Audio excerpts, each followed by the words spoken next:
You ask Tiger to solve. This deals with linear equations with one unknown. The final result is k equals 3/2. Let's solve it step by step. Simplify the expression. Expand the parentheses. Simplify the arithmetic.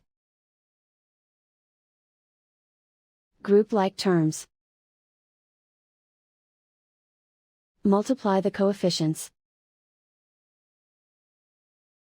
Find the greatest common factor of the numerator and denominator. Factor out and cancel the greatest common factor. Group all constants on the right side of the equation. Add 6 to both sides.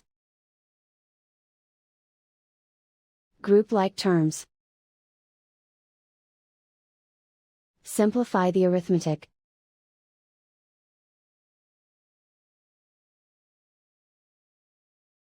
Isolate the k. Divide both sides by 90. Simplify the fraction. Find the greatest common factor of the numerator and denominator.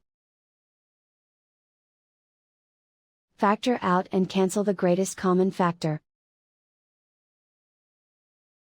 And so the final result is k equals 3/2.